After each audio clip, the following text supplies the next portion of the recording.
cold emails can be so confusing because there is such a big overdose of information, right? You hear from different people, from different experts. You have to do X, you have to do Y, you have to do Z, but you don't really know what to start with, right? And you look pretty confused, like this beautiful guy on the picture. And I don't judge you if you feel this way, because there are a lot of things and misconceptions, right, which beginners cannot understand. And of course, there are some people who put really fake information about cold email. They create all of those different myths, right? People start following them. They see pretty much no results, right? They get frustrated, get disappointed, and they never turn cold email or cold outreach into a working channel for their B2B company. Hence, in this video today, I would really love to unpack some of the most popular cold email myths, why they actually don't work, and what's the alternative, right? And anyone who tells you that cold email is that in 2025, it's not really true, because as every other sort of service, it evolves a lot. And hence, it's very important you stay up to date. You don't use the tips and playbooks from 2018 or 2020. You use all of the modern methods, right, to make sure that your prospects see you, they hear you, they love your offer, and they book calls with you, and you close them. So let's get straight into it. The very first one is that cold email starts with writing.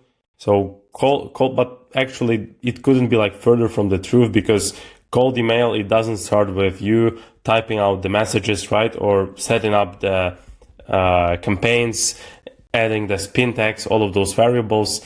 Cold emails start always with your data layer, meaning that you need to build a really precise and targeted lead list.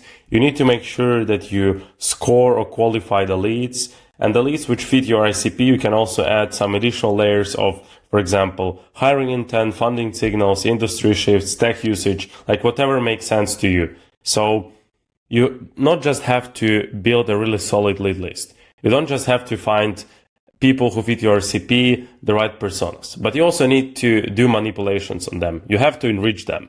You need to find signals. You need to sequence based on the signals, right? And then only you can start thinking about the copy. Because what will you do with just like software development agencies as an example? What can you really offer them, right? There is not enough context for you to actually create a great campaign. But if you think about, software development agencies which are hiring right now for SDRs, for example, in Central Europe. That's how you know they have the intent, right? Maybe they're expanding to some specific countries, and that's where you can help. That's much better than just barely reaching out to anyone who fits your so-called ICP. So cold email doesn't start with writing. It always starts with data layer, finding the right people, and then creating the offers or messages which would resonate with this particular audience. The second one is one of my favorites, is that you just need a good template, right? You see on LinkedIn, there are so many giveaways. This template booked us 5,000 calls in 3 days. Just press like, create a comment template, and I'll get you through it, right? That's it. Like, it happens so often.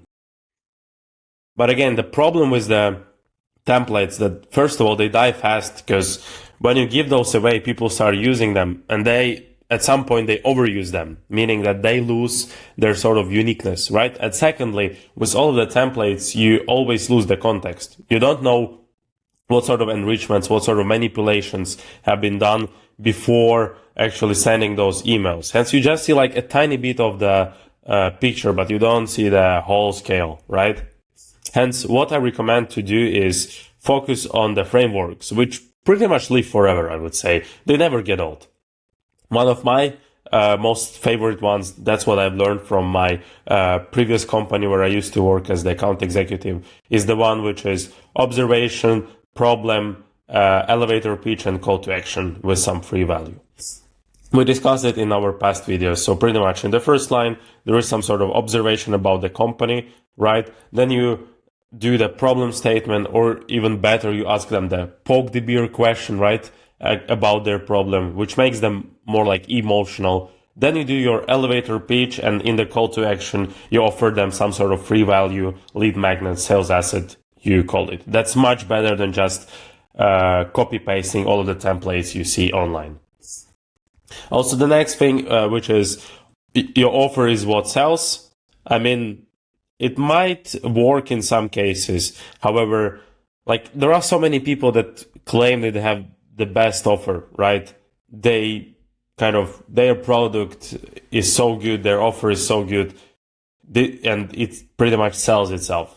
That's not true. I would say in a lot of cases, your buyers wouldn't even consider you as the potential vendor or provider if they don't see you understand their situation, right? And you don't see what sort of problems they are facing and how you are solving them, right? So the main thing about cold emails is that you kind of have to qualify and teach your audience instead of just purely selling and giving them the offer. So if you understand their situation better, if you can go like 10 layers deep into their company, that's how you win them. That's how it should work. The next one is about follow-ups, right? If they don't reply after one email, they're not interested. Again, that's not true. In most of the cases, the deals go through after 5, 6, 7, 8 follow-ups happen. Hence, you have to be consistent, right? But not just like you're bumping things up, you just shooting your message over again, just following up. It doesn't work, right? We discussed in the previous video that what is important is that in each step, in each follow-up, you provide value. You provide some sort of insights. You provide free materials, right? You give them sales assets, right? Whatever sort of value you have, you gotta give it away, because if you just send them the same thing, you do yourself more harm than benefits, right? Hence, make sure you follow up multiple times. However, do not send the same thing. Be creative and think of the other ways you could be valuable to your ICP. And then the next thing about deliverability, right? Deliverability isn't a big deal. In the reality, it's the biggest deal, right? That's probably one of the biggest reasons why a lot of cold emails don't work and they are not seen by people's ICP, just because it's in the spam folder, right? And the problem with spam folder, it happens because deliverability is not on point. And deliverability is not on point because the infrastructure is not reliable, right?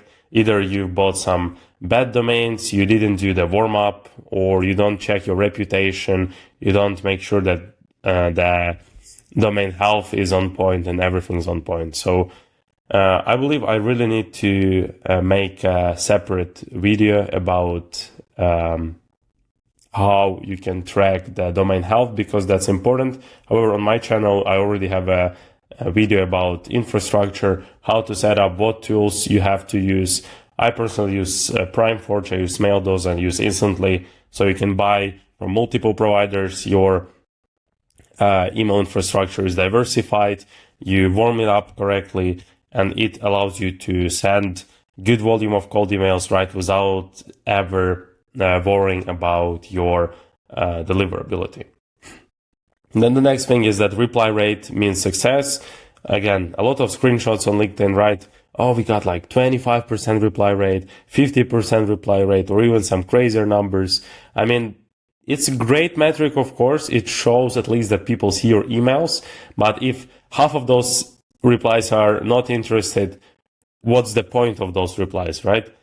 What I suggest you track is positive reply rate.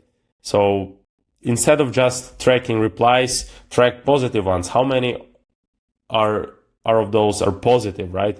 So if you get, for example, 10 replies, 8 of those are positive, it's much better than getting 50 replies and only, 20 of those are positive. So you see there is a difference, right, in percentage. In the first case, it's 80%. In the second one, it's barely 40%. So make sure you track the metrics which matter. And if your positive reply rate is less than at least like 20%, right? I would say there is a problem with your offer. Try to tweak it. Maybe the audience is wrong. So do troubleshooting and try to iterate and change and see how it works, right?